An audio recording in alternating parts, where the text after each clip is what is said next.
Welcome to today's episode of Selling the Cloud podcast. Today we are excited to be joined by Joseph Zito, aka Zito, founder of Xform, a company that partners with C-level execs who have ambitious goals amid constrained resources and challenging revenue, profit, and operation dynamics. Today we'll be covering three main areas: executing effective company strategies, mobilizing techniques and how to bring teams together, and the impact of having an operating partner for your C-suite. Zito, please share a brief overview of your career and life journey leading up to being a guest with us on Selling the Cloud. Happily. First, thank you both for having me. Really great to be here. And I'm enjoying all the previous podcasts I've had the opportunity to listen to. So it's great to be here. My career path, the first 20 years was quite circuitous. I've played a variety of roles. So despite my background as a coder and then eventual formal product management training, I primarily came up into the executive suite through the commercial side. So customer success, biz dev, strategic partnerships and sales. I've been a CRO, I've been a general manager. And so I've had teams of every functional portion of the organization roll up into me, except for HR, engineering, and finance over the years. And I did this from both early stage startups to very large enterprises like Experian and Oracle. I've done a couple of startup exits. We did a DataLogic's exit to Oracle, and then a nice customer data platform exit as well. In 2020, I decided to launch my own consulting firm, which we call Xform, and has evolved into what I would call an independent operating partner role. It's not fractional executive work, it's not coaching, it's not consulting, but it's a combination of the best parts of all three of those modalities. And we truly get in the trenches with our CEOs and their direct reports. And so our sole focus is, how do we increase the valuation of this company via very methodical approaches to increase either top line revenue or bottom line profit, or by decreasing operational risk? And I very much focus on first strategy and then secondarily the execution on that side. It's myself, and then I have a number of ex or current operating executives who subcontract in areas where they go far deeper than I do, perhaps human resources or agile development. And it's in this capacity that I first crossed paths with Katerina and realized we were absolutely cut from the same cloth, and have continued to stay in touch with her. Thank you, Zito, for that. It's wonderful having you on the podcast. So you talk about being an operating partner for various CEOs. I'm wondering if you can give our audience kind of a better idea of what does that mean? How do you partner with the C-suite, and how do you help a CEO and his team work through some of the more challenging problems that they may have? Sure. So as an operating partner, I'm very much in it with my executives, them individually, as well as their team. Now, my sole agenda is the achievement of their stated goals, which are either top-line revenue growth, usually in venture-backed companies, that's what we're really focused on, or bottom-line profit in publicly traded or private equity-backed companies. And then operational or the people aspect, which is what creates the sort of volatility or the beta that you see in both of those first two aspects of revenue or profit. And so I'm constantly creating this forum where we stop from the fire hose of business as usual, and we focus on the growth and anything it takes to unlock that growth. Most of my CEOs and executives are constantly playing whack-a-mole, right? And so there's always this focus on this quarter's revenue, this quarter's EBITDA. And there's always the intention to get into truly strategy and operational excellence that improves execution, but rarely does it happen. And so I have a series of meetings with them, either weekly, monthly, or quarterly cadence. And I'm as a consultant or as an operating partner, I'm stewarding them through a very structured framework that's known to solve problems. I'm a sparring partner where I'm really pressure testing a particular direction they're taking. Maybe it's before a board or an earnings call or something of that nature, where I'm really I'm playing the devil's advocate and absolutely trying to break through the logic of a direction or of anything they're approaching. And I'm a confidant in helping the CEO unpack all of the different conflicting narratives uh, that will surface as they're running the operation. And there are times where I'm absolutely running scenario analyses, revenue analyses. I'm assessing talent. I'm placing talent. I'm leveraging my network to pull in new technology platforms and things of that nature. So there's a breadth of ways in which I partner, but the sole focus is always being in the trenches to help unlock these substantive, stepwise growth catalysts towards top line or bottom line growth. So, Joseph, I love so many things of what you do within your business, but let me even try to bring it out away from your business and into a concept that every exec should be considering. And I'll start with the concept of executive coaching. Yeah. And many who have heard me or worked with me knows that I'm not a huge fan of executive coaching. I think it just can be so much more, I guess, is what gets me.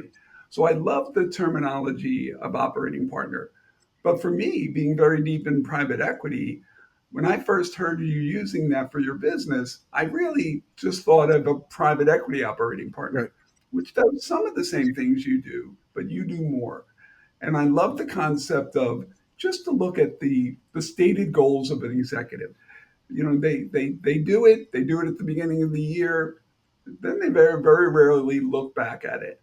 And with someone like you and your expertise coming in, first thing I'm sure you do, and you'll tell us exactly how you do it, is I'm sure you dive into that and you absorb it and you analyze it and you really look at what those goals are and what they're meant to do. And then you bring it back and you have discussions and that sparring, as you describe it, which I love, with that executive. Tell us more how you do that, and if I'm reading your approach correctly as well, or not. Yeah. So I am absolutely business outcomes oriented, right? A lot of executive coaching can very much be how you show up, your gravitas, your presence, your communication style, leadership development, which is important. And inevitably, I do find myself with almost every executive getting into what feels like very much executive coaching at times. We find that the operational and executional, it's not able to be pulled apart from the interpersonal and how you show up personally. But I am absolutely focused on business outcomes and ideally $10s million of outcomes. So early on, I say if you could do only one thing with this organization, what is it? Why is it that of all the things are you trying to prepare this for an IPO or for a strategic exit? Um, is it what's the greater context within which you're operating? And then let's really get laser focused on the goals and objectives you have, either top line, bottom line, operational. I really want to understand the why you even have this goal to begin with. Early on, I often find that we could spend a session or two um, revisiting and refining those goals and going deeper or broader, or making them bigger. And it can be different for um, the CEO has one agenda that's long term, but he then has like his executive leadership team working on this quarter or maybe this year. And so we really parse that out. I spent a lot of time working on that because, as many of my CEOs know, I start every work session that every single week we look at those three goals. You want to do A, you want to do B, and you want to do C. Where are we on each of them? So every single week, those goals are top of mind. And as we design actions and tactics, I even assign which of those goals we are aiming to unblock.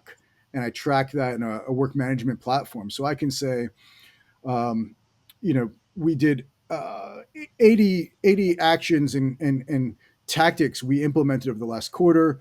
X% of them were focused on top line revenue growth versus bottom line, and here's your follow through and all this. So I'm absolutely laser focused on the goal, the objective, making sure it's clear, making sure we understand why, and then everything flows from that. Yeah, so I was going to ask, how do you track the momentum, especially across so many different team members? And you must have a tool because you start a project and you do have those actions, and 4 months down the road, you're not even remembering all those steps that it took to get there, and it's cool to be able to kind of look back and see everything that happened in that way. Right. Yeah, so I use a work management tool. Sometimes my clients do. I have a client that we use their Asana instance, and I find it's critically important to be able to say what is every action we're designing, who owns it in the team. Is it the RevOps person versus the CRO versus the CEO versus the chief product officer? You know, how many of the actions are distributed across the entirety of the team? What is the purpose of it? Not just what is the action, but what is the intended purpose? So many times I'm actually more interested in what the outcome is that we're designing a strategy around rather than the strategy itself. Um, and and so I very much like to say, okay, did this action, was it completed? Did this strategy that we designed around a new trial offer, for instance, it was meant to do X. Did it do that? Because some people will say like, yeah, I did it. We checked the box, but that's not enough. We really want to understand, did it have the impact on that part of the go to market or that part of the operation? And if so, is it worth now putting process around to make it repeatable and consistent? If not, does it just need more time to bake? Do we have enough data? It might not have been the wrong strategy that we put into place.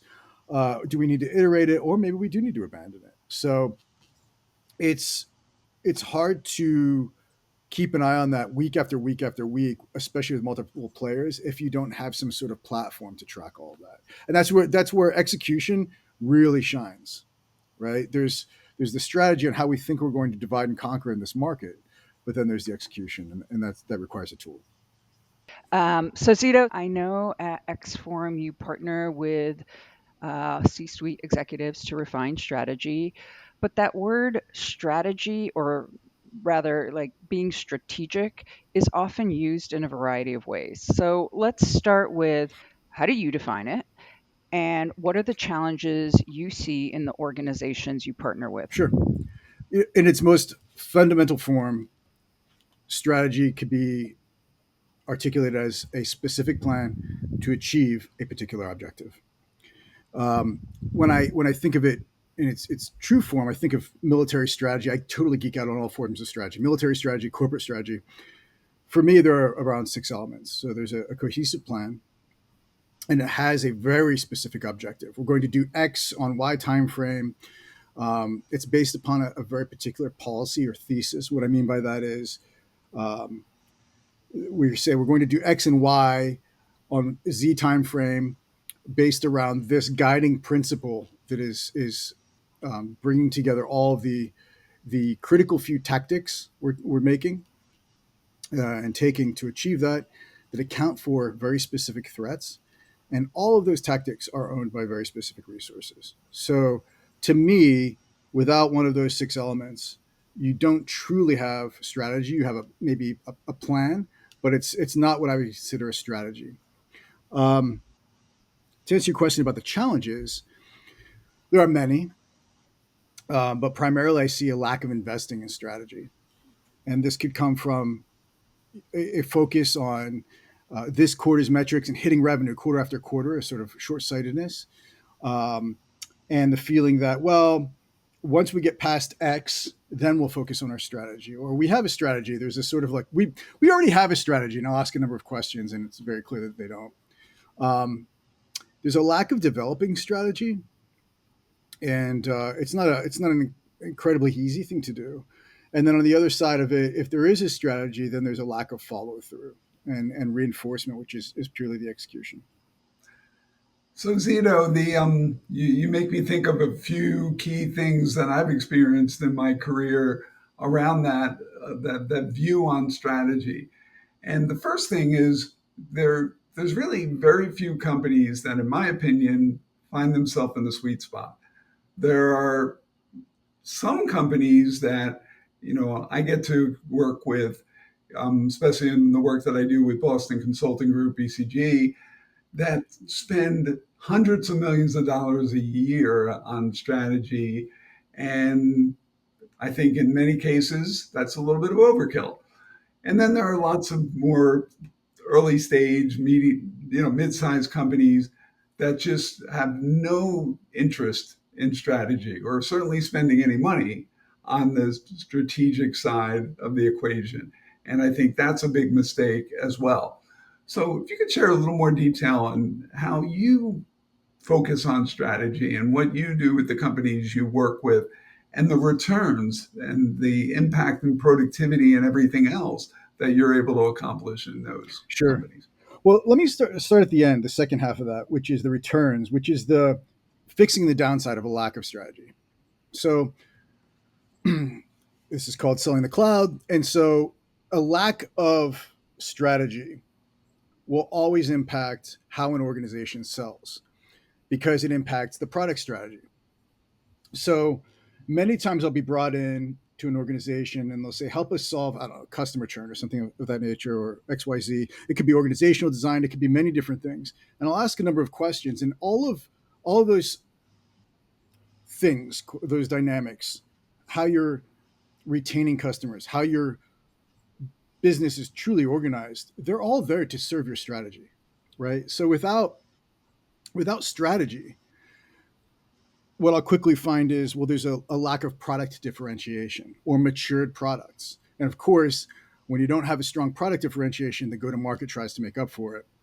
Even if you do have a strong product, but the market strategy is missing, then marketing, sales, services, everything in the go-to-market it's at best less effective, but very typically it's quite chaotic. There's a lot of whiplash. There's the feeling that there are a bunch of people doing many things and everybody's kind of over their skis in that capacity. But is it really achieving the outcomes you need? And so when you see those things, eventually, if you do like the 5 whys, well, why is that an issue? Well, why is that an issue? And why does that exist?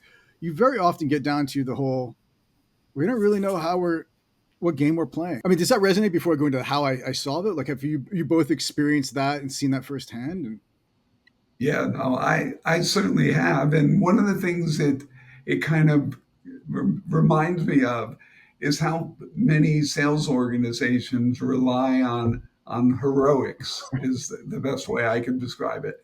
And that is without the strategy, without the effective processes that can be built, it all comes down to heroic selling. right, And that's great once in a while. right, It's not great as a base premise. yeah, yeah. I mean, look, your frontline salespeople want to know, how are we going to win? Why are we doing what we're doing? Right. And so without a lack of strategy, you lose that. And then you lose the belief of salespeople and there are many other things. How I help clients refine their strategy. Um, there's a standard framework that I have that I kind of veer away from as the client needs. But I personally very much like the remote strategy chain, where you start with a very thorough analysis of, first off, the market. So you look at overarching market dynamics, the macro. So in your category, what are some of the changes, the um, the forces that are impacting everyone in your category? The buyers and the sellers and the partners and all parts of this, and specifically, what kind of pain points and pressures does that create for everyone? Then at the micro level, you have the buyers themselves, you have the competitors, and you have you. So the competitors and you're the sellers. And so let's look at the market and the market dynamics. And that could be everything in advertising from, well, the cookie's crumbling and Amazon is eating everybody's lunch. In manufacturing, it could be China or other overseas players that are making it difficult to manufacture certain costs, whatever it is. So we look at the macro and the micro dynamics, and then we look at, well, if these are the pain points for your market, how will you differentiate truly? And we look at very specific differentiating factors. I'll put them up on a slide, and I'll say, if you could only pick one of these, which one would it be and why?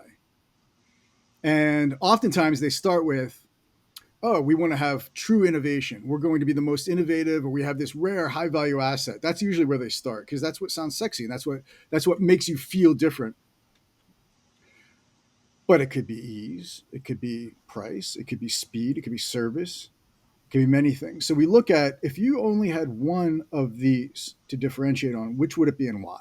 And then a second one. And then I really go back into, well, how does that solve the pain point that we discussed in the market? It might solve something for you, it might make you feel good, but does it truly solve the problem in the market? And then based on all of this analysis, we have a sort of guiding policy and a thesis, and then a critical few tactics, usually across your people, your product, your process, your go to market. And those initiatives make the strategy very tangible, and rather than like a guiding policy that's very hypothetical. Stay tuned for part 2 of our conversation with Joseph Zito, where we dive into the role of RevOps and the importance of having a well-defined ideal customer profile.